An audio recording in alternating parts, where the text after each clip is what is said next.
নমস্কার। 2026-এর পশ্চিমবঙ্গ বিধানসভা নির্বাচনের তামামা বেজে গেছে। উত্তরবঙ্গের রাজনীতির অন্যতম ভরকেন্দ্র মালদা জেলার 12টি আসনের এবার কার পাল্লা ভারী, ঘাসফুল নাকি পদ্ম? কাকে বেছে নেবে আমজনতা? আজ আমরা আলোচনা করব মালদা জেলার 12টি আসনের বিশেষ জনমত সমীক্ষা নিয়ে। গত 2021 সালের নির্বাচনে মালদায় তৃণমূল কংগ্রেস অভাবনীয় ফল করেছিল, তবে 2026-এর লড়াইটা কিন্তু বেশ আলাদা। একদিকে কেন্দ্রীয় এজেন্সির তৎপরতা এবং ভোটার তালিকা থেকে নাম বাদ যাওয়া নিয়ে উত্তাল কালিয়াচক ও মোথাবাড়ি, অন্যদিকে বিজেপির ঘর গোছানো, সব মিলিয়ে মালদার মাটি এখন তপ্ত।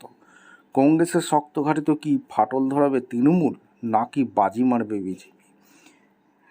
গতবারের সাফল্যের ধারা কি বজায় রাখতে পারবে তৃণমূল কংগ্রেস? দুর্নীতি ও কর্মসংস্থান ইস্যুতে ভোটারদের মনে কিছুটা ক্ষোভ থাকলেও লক্ষ্মীর ভাণ্ডারের মতো প্রকল্পগুলি তাদের বড় ভরসা। বিজেপির গত কয়েক বছরে মালদায় বিজেপির ভোট ব্যাংক অনেকটা সংহত হয়েছে। বিশেষ করে হিন্দু প্রধান এলাকাগুলিতে পদ্ম শিবির বেশ আত্মবিশ্বাসী।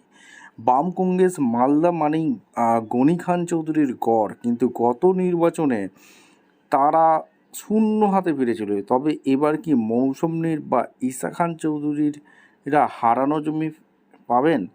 আজকের এই ভিডিওতে বিস্তারিত ব্যাখ্যা করব। জনমত সমীক্ষায় কে উঠে আসছে সেটা দেখেন।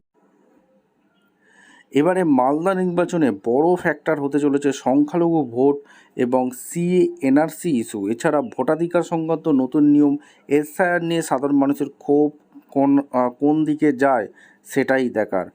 এবার জনমত সমীক্ষায় কি উঠে আসছে সেটা আপনাদের সামনে তুলে ধরব। প্রথম যেটা দেখে নেব হাবিবপুর। এই হাবিবপুর বিধানসভা আসনে সম্ভাব্য জয়ী তৃণমূল কংগ্রেস প্রার্থী হতে চলেছে।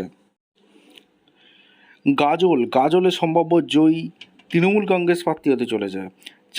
চাঁচলও সম্ভাব্য জয়ী তৃণমূল কংগ্রেস প্রার্থী হতে চলেছে। এছাড়া হরিশ্চন্দ্রপুরে সম্ভাব্য জয়ী তৃণমূল কংগ্রেস প্রার্থী হতে চলেছে। মালতীপুর এটা তৃণমূলের শক্ত ঘাঁটি, সম্ভাব্য জয়ী তৃণমূল কংগ্রেস প্রার্থী হতে চলেছে। রতুয়াতে সম্ভাব্য জয়ী তৃণমূল কংগ্রেস প্রার্থী হতে চলেছে। মানিকচকের সম্ভাব্য জয়ী তৃণমূল কংগ্রেস প্রার্থী হতে চলেছে। মালদা সম্ভাব্য জয়ী বিজেপি প্রার্থী হতে চলেছে। বিজেপির শক্ত ঘাঁটি, এবারও মালদা আসনটি বিজেপি ছিনিয়ে নিতে চলেছে। এছাড়া ইংলিশ বাজারও বিজেপির শক্ত ঘাঁটি, সম্ভাব্য জয়ী বিজেপি প্রার্থী হতে চলেছে। এছাড়া 10 নম্বর মোথাবাড়িতে সম্ভাব্য জয়ী তৃণমূল কংগ্রেস প্রার্থী হতে চলেছে। এটা তৃণমূলের শক্ত ঘাঁটি দুর্গ হিসাবে পরিচিত। এই মোথাবাড়ি আসনটাও তৃণমূল কংগ্রেস ছিনিয়ে নিতে চলেছে।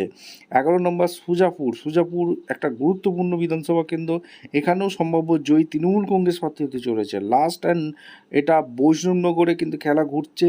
এখানে কংগ্রেসের শক্ত তৃণমূল আগেরবারে জিতেছিল, এইবারে কিন্তু কংগ্রেস কিন্তু জিততে চলেছে। অর্থাৎ বৈষ্ণবনগর আসনটি সম্ভাব্য জয়ী কংগ্রেস প্রার্থী হতে চলেছে। এইবার আমরা দেখে নেব মালদা জেলার 12টি যে বিধানসভা আসন আছে, এই 12টির মধ্যে ওপিনিয়ন পোল অর্থাৎ জনমত সমীক্ষা আমাদের কি উঠে আসে সেটা আপনাদের সামনে রাখবো। যেখানে 12টির মধ্যে বিজেপি 2টি আসন পেতে পারে, সম্ভাব্য 9টি আসন পেতে পারে তৃণমূল কংগ্রেস এবং 1টি পেতে পারে কংগ্রেস, এবং বাদবাকি যারা আছে আইএসএফ বা হুমায়ুন কবিরের দল কোনো আসন পাওয়ার সম্ভাবনা নেই বললেই চলে।